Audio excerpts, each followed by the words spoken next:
So be comfortable yourself and relax your body. And focus your mind to this bell sound and follow the sound, please. So while you're focusing to the sound, mentally relax your body, relax your mind and relax your breathing. And let your whole body weight go down and gently close your eyes, please.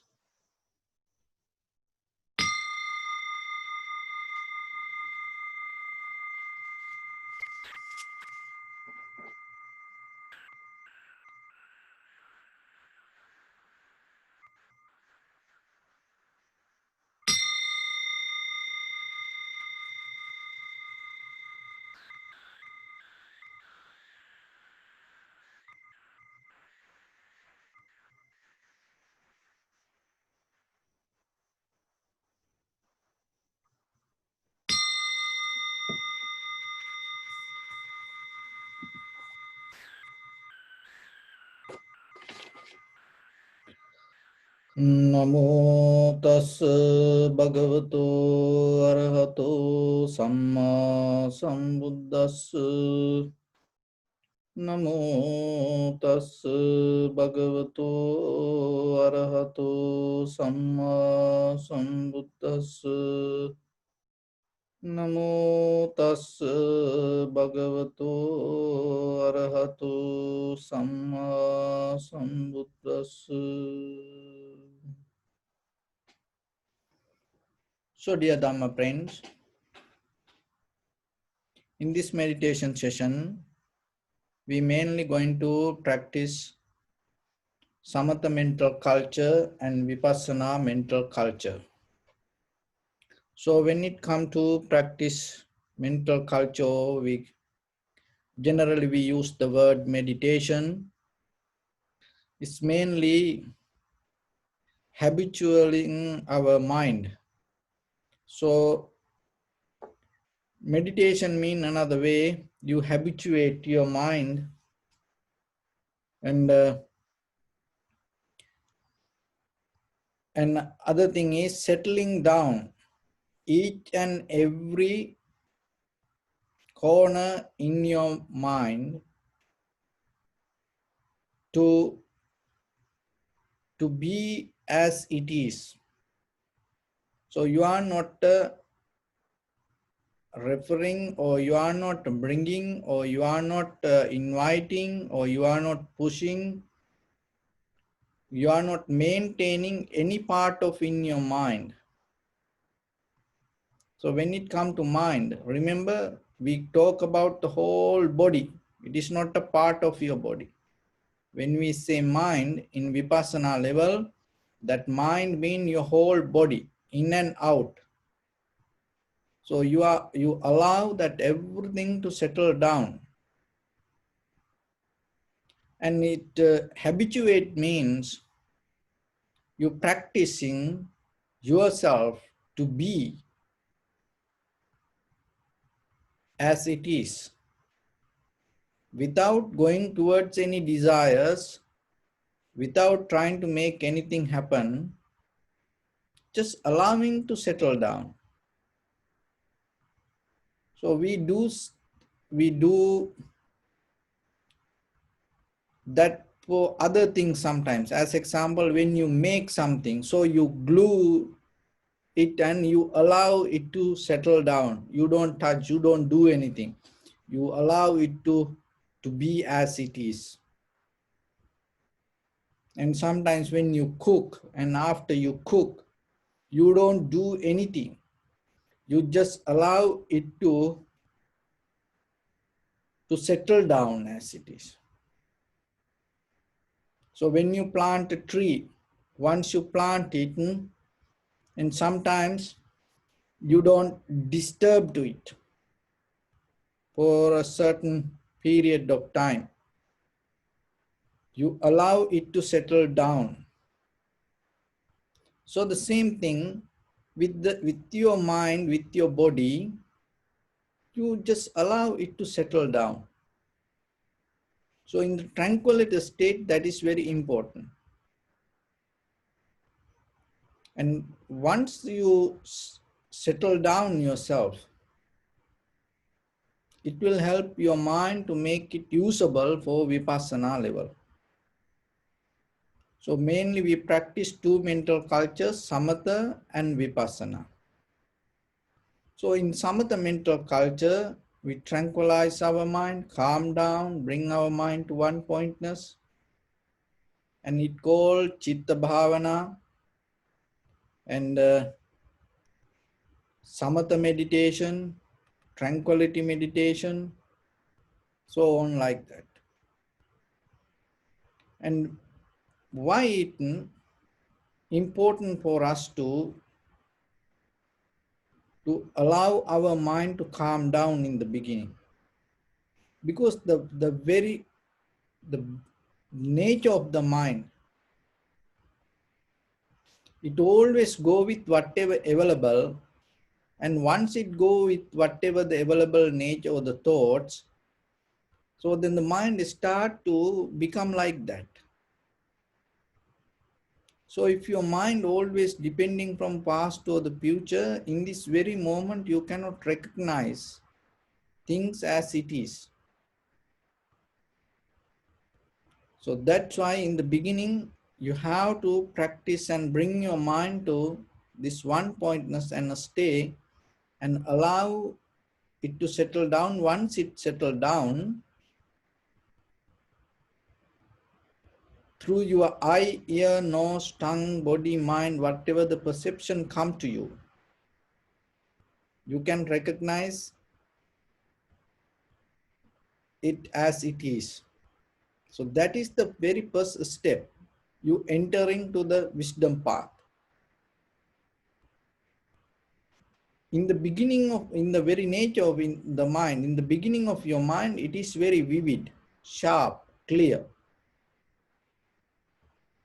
But what is happening, because of the information we gathered, now it became busy. So otherwise the very nature of the mind itself vivid. But we have a wrong misunderstanding. What is that? The mind is, when we talk about the mind, we always think the mind is, oh, it is busy. It is very difficult to calm down. No, the mind is follow its own nature. That the very nature of the mind is, it's like everything else. Like animals, cows follow the cows, birds follow the birds, people follow people, children follow children. So like that, thoughts follow thoughts. So when you have busy thoughts, knowingly or unknowingly, mind become busy. So if you have the calm, relaxed thoughts, the mind going to become calm. So otherwise mind doesn't have very formal, solid structure. So the mind always follow and according to whatever the thoughts available. So in tranquility meditation, what we does, we allow our mind to come to a one point. And once the mind settle down, the naturally mind becomes sharp and clear, then you're able to see things as it is. So that is the result that you gain out of the tranquility meditation. Another thing is, when you practice this tranquility meditation, even you can develop your mind, you can guide your mind to even for kind of absorptions, dhyana, high mental powers. So through the tranquility meditation you can gain. But still in tranquility meditation you cannot completely erase your defilement or the mental formations or the sanskara. Only thing you can do for a while, you can allow it to settle down. It's not going to come up, but that doesn't mean it's not going to, that doesn't mean it's going to go away. It's always going to be there. So that's why even you attain to the high mental powers, you cannot attain to enlightenment or the nibbana. The reason, the defilements or the formations, still inside you. The only way that you can take out the formation or the uproot this defilement through the vipassana. So that is one different with the samatha and vipassana. So in samatha meditation, it tranquilize, calm down, settle down your defilement or the mental your mental formations or the sanskara. In the vipassana, you deeply uproot that all the defilements and clean your mind from the history. So once the mind settled down with the primary mental object, from there you observe, you go to vipassana level of practice. So here as a primary mental object, we get our inhalation, exhalation. And we focus our mind in front of our nose and upper lip area and follow the inhalation, exhalation. In tranquility, in vipassana meditation also, in vipassana there are many other ways it explained. One called panya bhavana and another analytical meditation, and the vipassana bhavana or inside meditation. This all mention the same thing. So somehow in vipassana meditation, you're not going to just stay on the surface level and observing. You go deeper and recognizing what you experience. Especially when it comes to that, you look, questioning, analyzing your feelings mainly. So because the feeling is the most strongest place that we keep connected with the outside world. So from there, five aggregates and form, feeling, sensation, formation, consciousness. But somehow stay with the feeling, sensation of the inhalation, exhalation, and start to see how the inhalation, exhalation change itself, and recognize the very nature of that impermanence. It's not going to be permanent, whatever experience come to you with your inhalation, exhalation. So you can observe two ways if it is possible for you.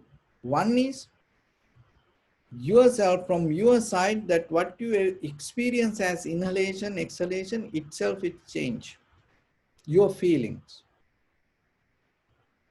And also inhalation, exhalation itself also changing.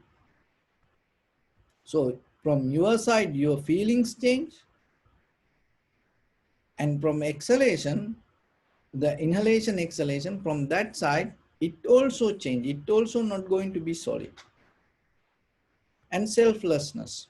So your inner feelings also doesn't have any self for that centered format, and also the outside inhalation, exhalation also doesn't have any self-centered format itself. An unsatisfactory nature. So whatever that you feel in the moment, it's not going to be forever, and at the same time it inherent with something else also. It always has an opportunity to go back to the opposite side of that what we feel. So even the inhalation, exhalation also itself, it has that nature. So like that both ways. From your side you observe, and from inhalation, exhalation, that also you observe like that. So that way, deeply, when you experience whatever the feeling, sensation, formations, awareness, or the consciousness, that everything has the same kind of nature and impermanent change. If you cannot go with all the three natures, just go with only the change. Just recognize that whatever experience come to you. Maybe you observing inhalation, exhalation, there is a sound come, smell come, taste come, and sometimes sensation arise, thought arise. Just recognize the change of it and see that itself does anything, doesn't have any solid structure to exist itself. This everything arising exist for a moment and change or the disappear to something else. So that is what within yourself and within what you experience and inherent. So recognizing this will help you to release that all the desires or the becoming nature. That is where the defilements going to uproot. Because defilements mean the past experience, thoughts. So it is deeply inside that. It's kind of like a blueprint. So once you have this wisdom today, in this very moment, what you experience, that impermanent. So then whatever you experience in the past, that also impermanent. And then whatever you have desire to experience in the future, that also impermanent. So that way, your mind start to release from that. So like that, that wisdom will help you to get out of the desires, and it will help you to not to resist anything or nothing go against. So then it will help to get out of the anger and clear the anger, and also deeply that the heaviness, the mental heaviness and the physical heaviness will help to that the release little by little, and then no comparison yourself with the self-centered mind, and then you become clear with the path. So that clarity will help again and again and again stay on the path. So this is a process that you have to practice little by little, little by little. So mainly remember the difference with the samatha and vipassana, and always remember yourself with each and every moment of your practice. Give your best, especially when you in vipassana, and don't bring any kind of past experience, no any kind of comments, or no any kind of comparison, no any kind of that that interference that into the the process. So just observe and deeply, calmly, and recognize. So let's practice a little bit. And your right palm on your left, and neck head straight in one line, and be comfortable with your posture. So let your whole body to settle down itself.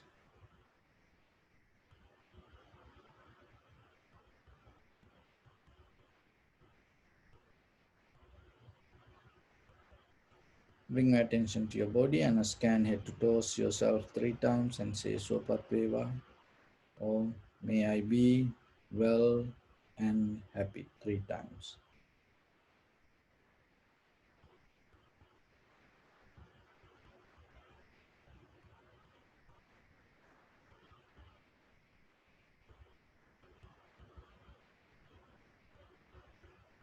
Take a moment and think.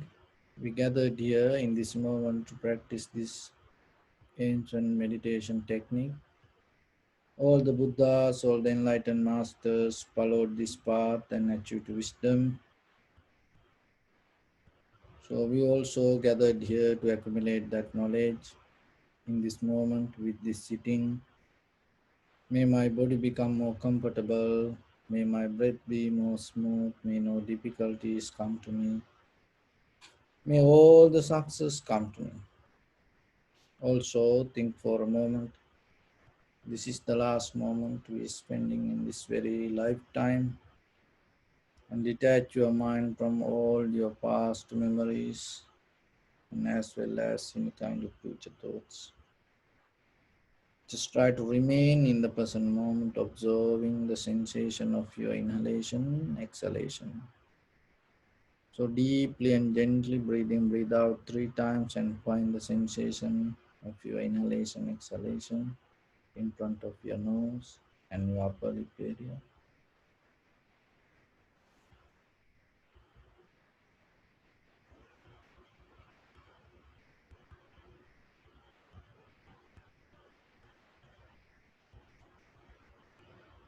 And allow your inhalation, exhalation to happen itself.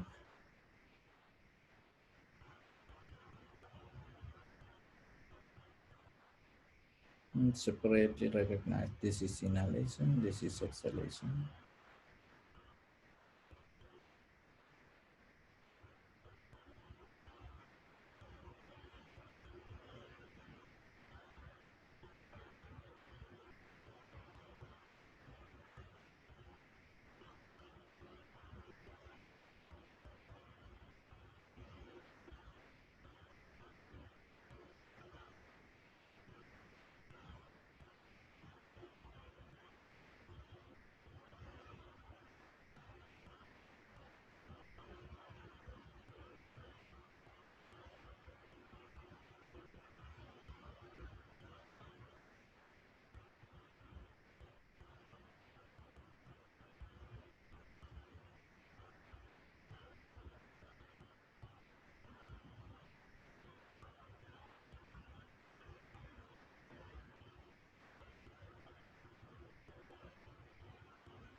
And follow the entire continuation of the inhalation and exhalation.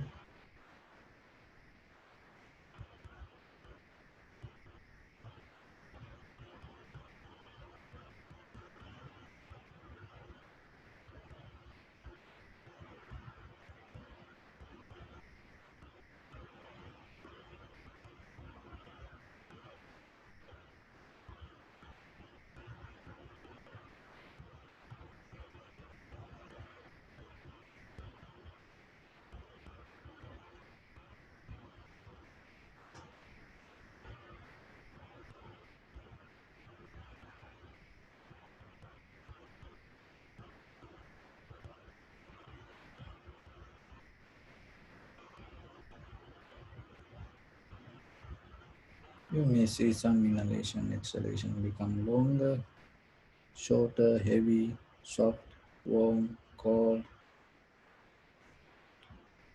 Just accept it and recognize.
Keep focused to the unsatisfactory nature, selflessness, impermanence.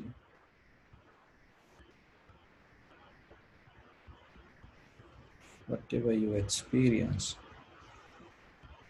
don't settle down with the experience. Go through it and see the worldly nature inherent within that experience.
Bring your attention to your body. Observe your posture.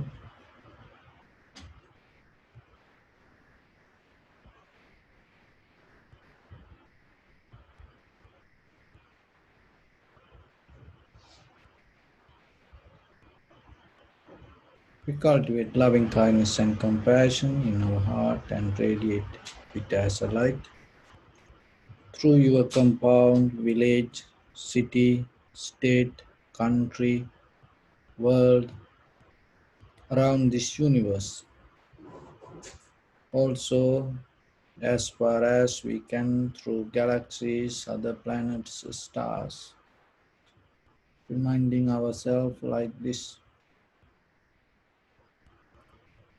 So mentally repeat after me with clear intention.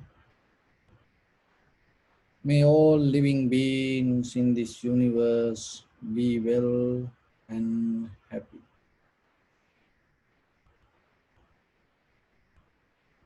May everyone be happy and safe,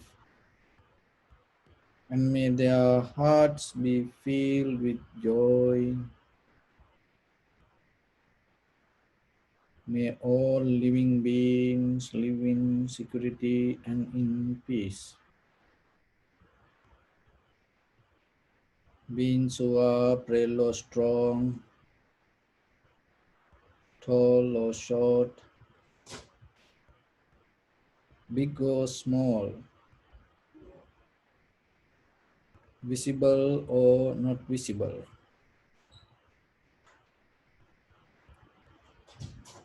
near or far away,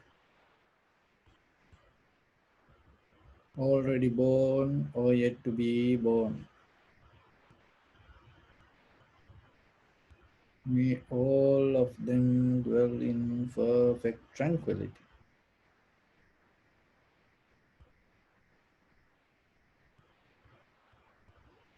Let no one do harm to anyone. Let no one put the life of anyone in danger.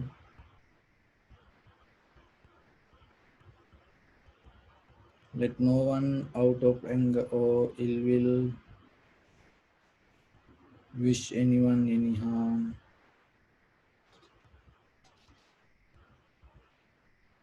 Expand the loving kindness and compassion beginning from your heart. Visualize and send it as a light forward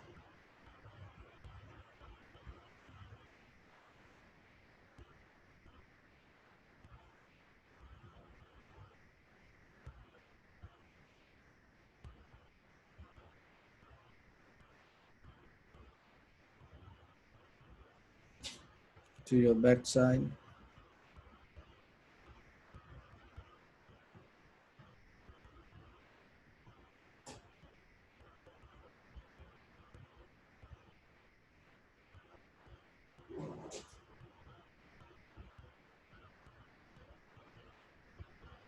to your left side,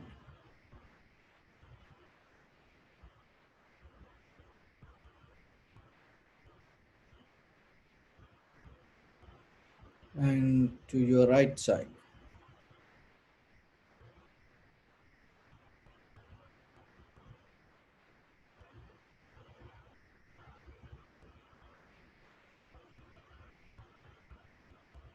Downward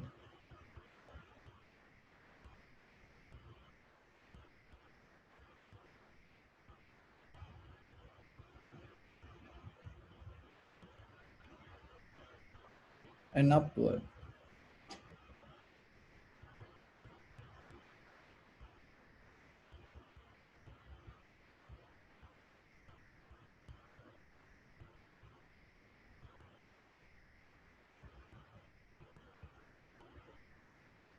To all six directions at once, like the moon, the sun, spread the light, spread the energy without any condition, without any limitation, without any resistance or without any judgment. Let your heart to shine with the loving kindness and compassion. from the bottom of it with the maximum effort to the highest. Wishing yourself, may all living beings in this universe be well and happy.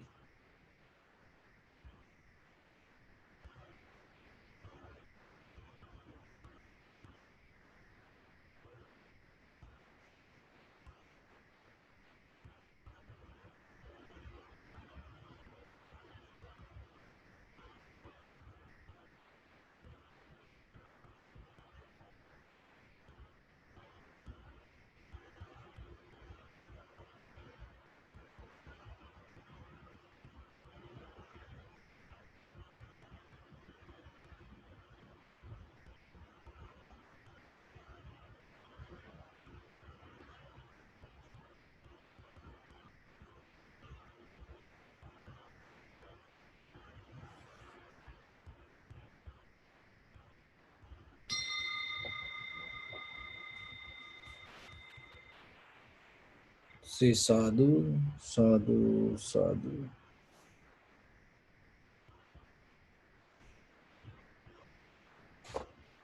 So dear Dhamma practitioner, so when it come to our day-to-day practice, and we do many kind of activities and thinking it going to bring us good results. So especially when it come to vipassana level of understanding, even in conventionally, it is your responsibility little bit go further rather just than the other ordinary people who ever practice the Dhamma or the practice meditation. So how you can increase that your limit, or the how you expand your boundary line when it come to this spiritual path. The very easiest way is becoming generous. That is the most easy way, because the discipline meditation is more difficult. So that's why the generosity is kind of like a foundation for the spirituality. So but yet it is so powerful, and it has the power to uplift you to the next level. Even when it comes to generosity, that we know that generally generosity is kind of like giving material things to others. That is a very conventional level of generosity. But today I'm going to talk that regarding how the generosity little bit becomes stronger, deeper, and how it directly help for your vipassana level of practice. So when it comes to giving, that there are few ways that you can give. So one is, but those are very difficult. Remember, this is not easy. This is not going to be easy. Always it's going to become difficult. But even as an idea, if you're able to get this, maybe in the future, it will help you to expand your practice. So one is giving freedom to others, and giving freedom to others, giving freedom to their views, and giving freedom to their ideas, giving freedom to their thoughts. So that is the advanced level of generosity. we can very easily give something hand to hand materially. But if you look at the world, when it comes to our views, ideas, thoughts, mostly we don't give space for that. That is why when we look at the world, that everywhere arguments. How the arguments arise? What is the main purpose? There are debates, arguments go sometimes to clarify something, understand something. As example, when you look at the history of the Buddhism, that you can find the Buddhist the logic, and some monks had arguments regarding something. That arguments to clarify certain kind of meanings, not go against the views or the ideas. So that is completely different. But what I am talking here, in day-to-day life, that we may mostly not accepting, not giving freedom to others' ideas. So giving freedom to others' ideas doesn't mean you accept, you going to be like that. But at least can you hear, or at least can you accept it without rejecting, and allow that person to hold that. So when you look at the Buddha's character, look that whatever the people came to Buddha, the arguments and the many ways that they try to argue with the Buddha. But look at the way that Buddha taught them. So it's so that we have that capability to build up a strong connection. If we allow other people to same like you, if we allow others to have their own ideas, maybe that your point of view, that it can be wrong, but still it is not about how do you think the entire world going to have the right ideas or the right views. No, it always depending according to that person and the environment and the conditions, so like that.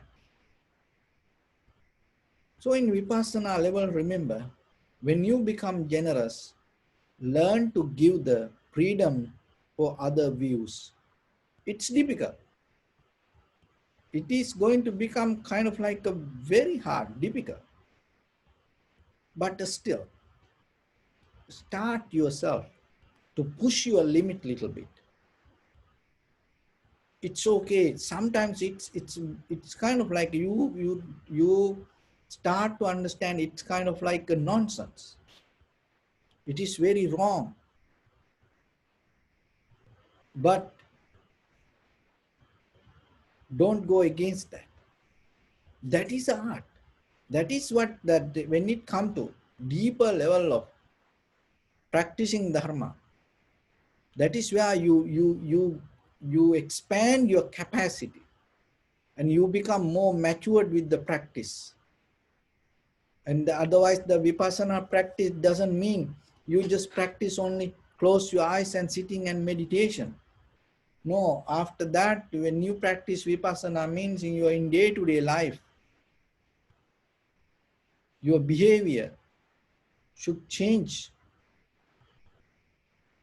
So then, that mostly people attack to others' views and attack to others' ideas and attack to others' thoughts. But then yourself, you have to give opportunity for them. So that is one thing. Another one is that the giving protection to everything and everybody. So that also huge, difficult. So as example, when you giving protection to each and everything, you cannot tell, oh, this is bad, this is good, and then I have to take out this bad and keep only the good. No, as example, weeds that you have, your garden. So then by hearing this, maybe you think it is crazy. Of course it is crazy. Why it become crazy? Because it is not conventional. It is not belong to samsara, that's why. So what's crazy mean, that there is the weed, and there is a plant, there is a giving beautiful flowers or fruits. So this weed is next to that. Giving protection means you have to protect this both. And when it comes to living beings, you have no rights to kill any animal behalf of others' comfort. So as example, look like mosquitoes, luckily not here but in our countries, it's a, kind of like we get disturbed out of, it's kind of like we go and, hit chatas, and it's naturally sometimes happen. So we used to be like this. So one time when I was in a place with one of our high priests, and we having a discussion, and then these mosquitoes came. And then that day he gave me a very good lesson and told, look, this mosquito is innocent. That mosquito's inherent nature, it doesn't have any strength to recognize, oh, this is a monk, practice meditation, should not, disturb. Oh, this is a thief, I go and I should disturb to that. Oh, this is a bad person, I go and need to take the blood from that. This mosquito doesn't have like that wisdom. So that mosquito inherent with the nature. So wherever, whatever available, it go for that. So if you able to think from the mosquito's point of view, you don't know about practicing meditation, or you don't know the idea that we have, it is a disturb for us. Listen that very carefully. When you look at the mosquito's point of view, it doesn't know it is a disturb for your meditation. So when it comes to the all living beings, the same principle. So that's why when it comes to vipassana level of understanding, giving protection means it's deeply you start to understand. So mostly we try to go against this most of animals because of the fear. But the very nature of the way that killing, maybe you do it because for your protection, or for maybe others' protection. But remember, if you doing that way, the same nature going to come and catch you. That is the worldly nature. But if you know the art of protecting other living beings, any living beings. Remember, you're not going to get disturbed out of any living beings. Even unseen virus, never going to give any kind of that difficulty. But that doesn't mean you have to protect yourself. But there is a deeper protection you gain when you protect other living beings. That is the Dhamma. That is the vipassana level of understanding. It is not for ordinary level of, shallow level of understanding. So you trust that path. You have the faith to practice that way. When it comes to that, you become more matured. That spiritual matured uplift and change your lifestyle. So then remember, even everything, anything, protection. So giving protection to everything, then the entire universe, if you become like that, just imagine 100% your mind come to a point to understand and giving protection to each and everything. Just imagine, if you have that kind of mind, around you, this entire universe becomes safe.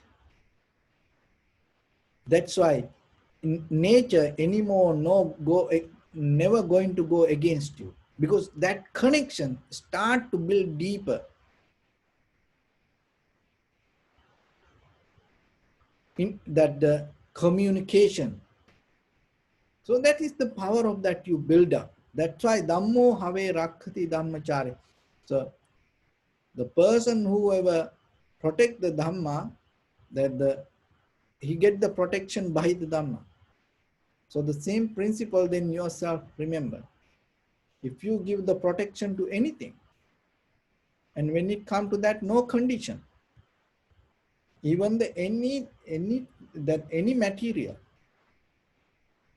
But there are sometimes we have nature, when we look that we have nature to destroy it. Even some bugs, animals, we have nature, when right away, when we see that, we kill it, we have to kill it. That's the nature we build up. We never have any idea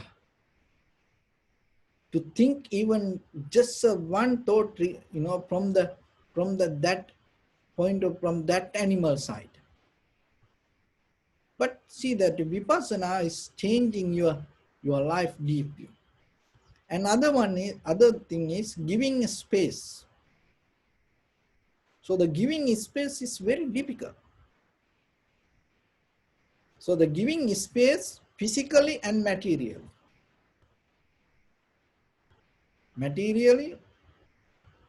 and psychologically, giving space for others and other things. So when it comes to that, because each and everything in this world, in this universe, so whatever exists, it has birthright to have a space. So you cannot decide anything. This should not be here like this. So you have no rights to take anything out of its space. Just let things to be. So of course, in conventional life, like as example, when we do cleaning, and when we maintaining places, so we have to do certain things, but it's still deeper in your mind. You don't do this anything with the self-centered mind. If you have to do, you do it according to necessary conditions, things in that conventional life.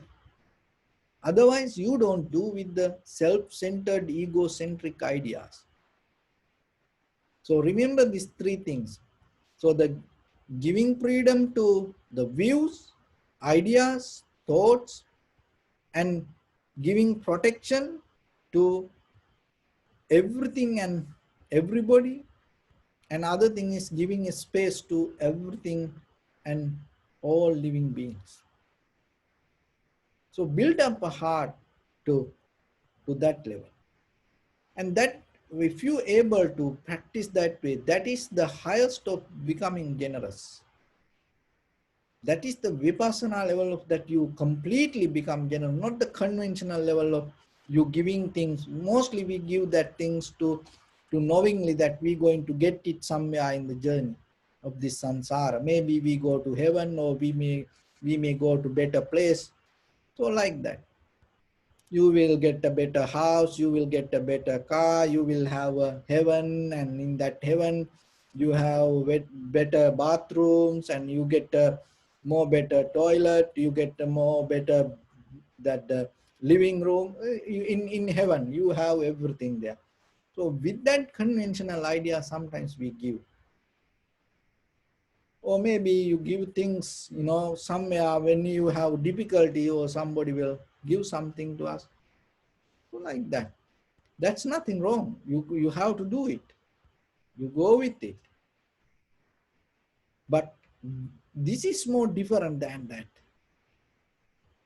This is make you a kind of like a universal being, and at the same time you get connected to the deeper, that everything. And other thing is, this will help you to clean all the mental formations or the defilements.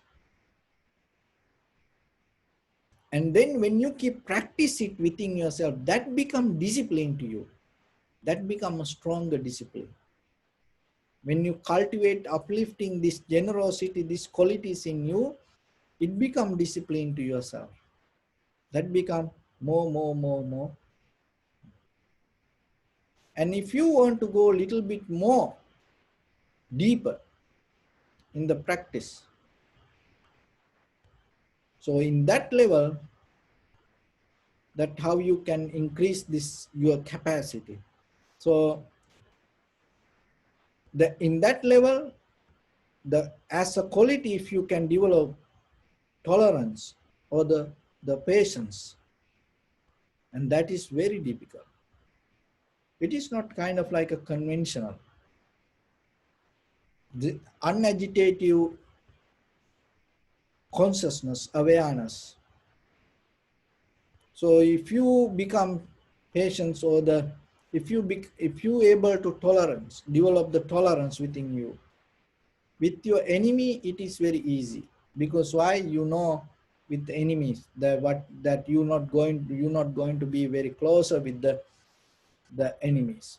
But if you able to tolerance and be patient with your enemies, it will help to increase the capacity in the vipassana level. So other thing is that not having that what you want in day to day, it is very difficult. It is killing you. All the people go crazy. Why? Because you are not patient. You cannot tolerance. That when you don't have things what you really want, it is very difficult. But in vipassana level, start to practice, increase your capacity, and you're going to see how it's going to change your life. Be tolerance. And whatever you don't get when you want something, learn it. Practice it. Otherwise, it's not going to come itself. Just practice, knowingly practice it. Another thing is in the conditions and situations around us suddenly can change. Tolerance.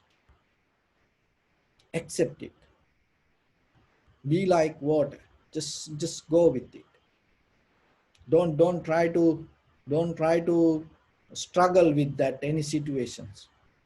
Another thing is tolerance, being with another person, another living beings,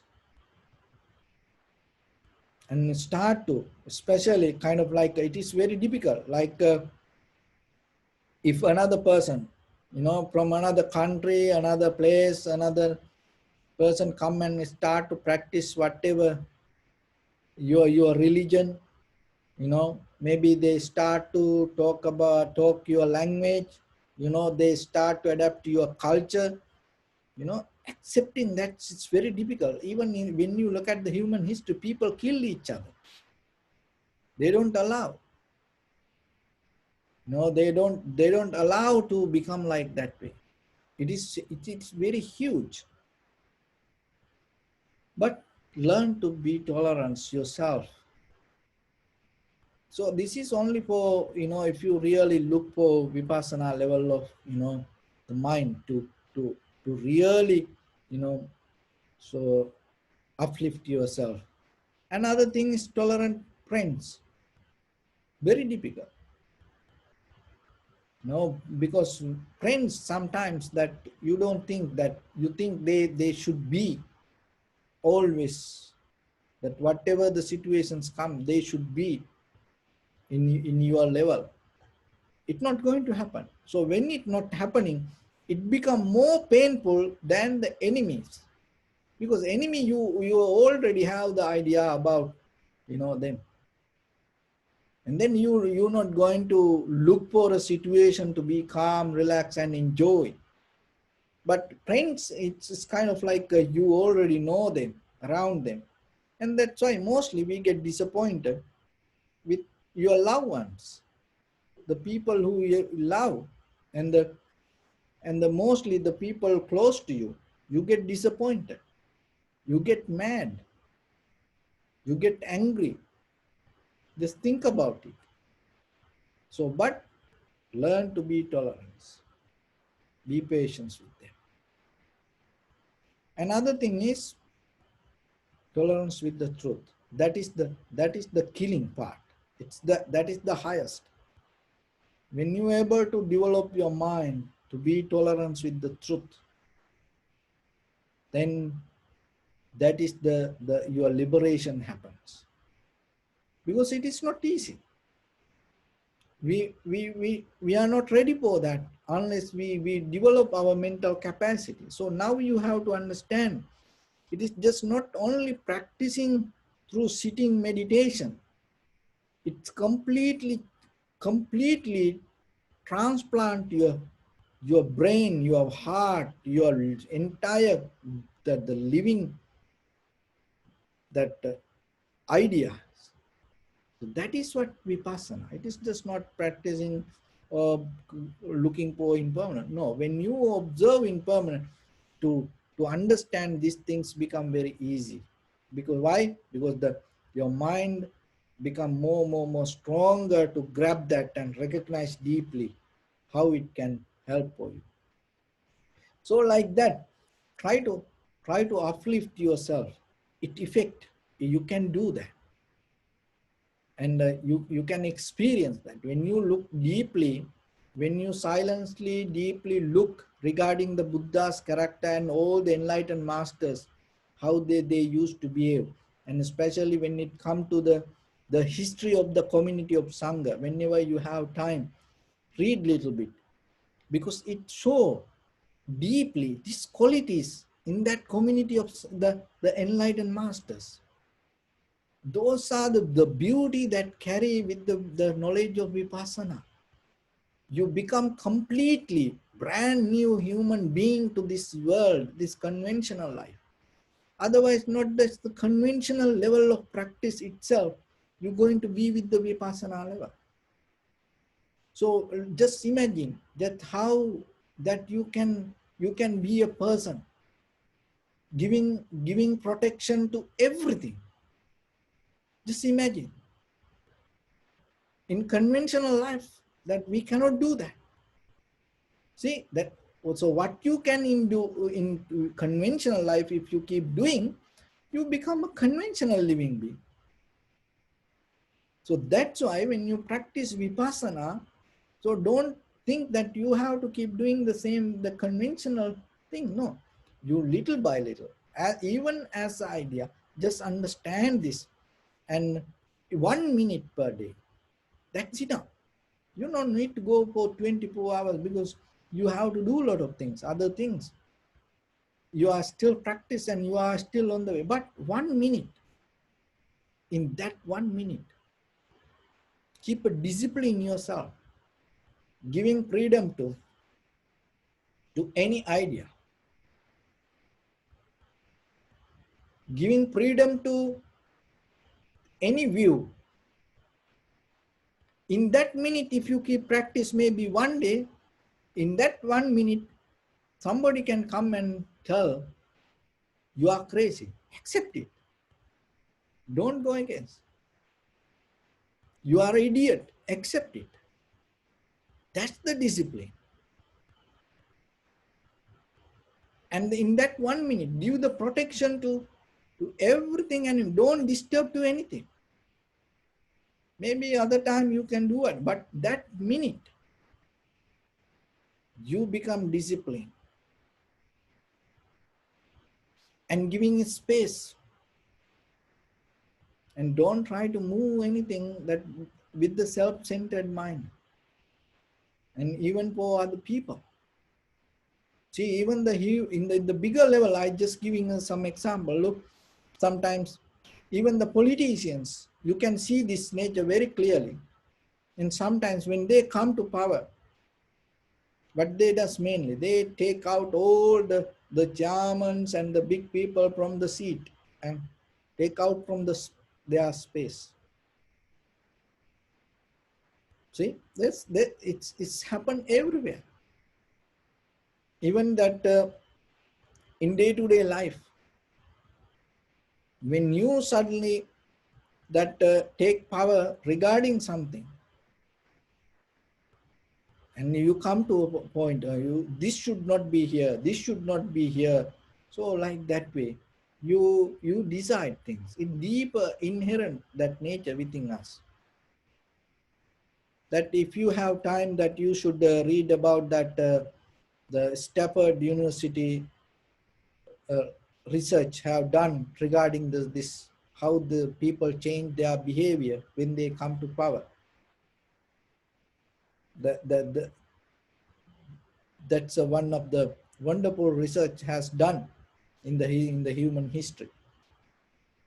So anyway, that with that, remember yourself, this giving you the deeper the benefit, and it change the entire the blueprint of your life, and that will help you to gain the better point of view regarding your spiritual path. And with that, and you everybody knows about the laughing Buddha. And the laughing Buddha is all over the world. And sometimes that his statues everywhere, more than our Gautama the Buddha. Any religion, any person keep this laughing Buddha. So this laughing Buddha, that how he became this kind of the Buddha. He used to be a monk, and that is like Tang dynasty. It's 618 to 970 in China. This Tang dynasty time period, there was a monk. He used to go to place to place. And he had always in his shoulder, he had a bag. So he had little candy, little things for children. He used to give for children. And then everybody in the area, in the city, used to know about him. And whoever come to him, and if anything asks, and without giving any answer, he asks a penny. That is what he does. He used to ask for a penny without giving any answer. So sometimes by mistake people come and ask question, are you a monk? So right away he asks, can you give me a penny? So like that he used to collect money, and then he buy candy and give it to children. So that used to be his character. So then there was a Zen master came to that city, and that day this monk also uh, came to this area. This monk having the bag, and then people used to tell to this Zen master about this monk, and used to go to place to place. And then this Zen master came and asked, "Are you a monk?"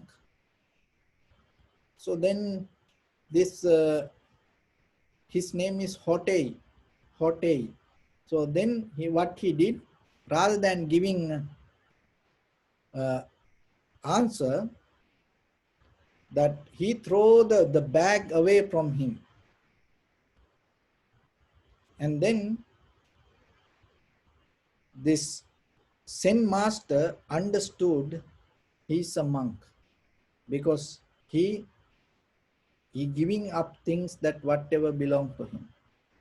So then his Zen master told, "I understood that you are a monk." And then he again took the bag and start to go. So on the way there was a child who was crying, newly born child. And he was crying. Now few days he was crying. No one can that stop it. And even the many doctors came, many people came and tried their best. And even it goes to the king also. And even the king also show up, but still the child crying, no one can stop. So by the time this monk go close by, and then everybody knew, oh, this monk coming, and he used to be friendly with children, please, please. And then they invite him, and this monk came. And by appearing this monk, that child start to laugh. So from that day, he became the laughing Buddha. And this all over the world, most of the business places, and that with the Chinese penny, and you see this monk statues. So this is the story of the laughing Buddha. And it is a very powerful story, because that art of giving, and it build up a deeper connection. So that's why this in the vipassana level of when you practice this the giving, and you don't need the word or the position sometimes to even that this little babies has a power to understand that. So then yourself remember, whenever you have opportunity, little bit, just try to push forward yourself and push your limit little bit, and try to be matured deeper in your heart. So with that, I bless upon everyone with this good practice. May all of you be well, happy and peaceful. May no harm come to you. May no difficulties come to you. May no problems come to you. May you also have the patience, courage, understanding and determination to meet and overcome inevitable difficulties in your life. So during this time period, may everyone stay healthy and safe. And finally, may all of you attain supreme bliss of Nibbana. Sabbidyo vajjantu sabbarogo vinasatu mate bhavattantarayo sukhi digayuko bhava. Ittavata cha me sampadang punya sampadang sabbe devanumodantu sabba sampatti siddhya. Sabbe bhuta anumodantu sabba sampatti siddhya. Sabbe satta anumodantu sabba sampatti siddhya. Idamme punya kammang asavakkayavang hotu sabba dukkha pamuncatu. Bless you.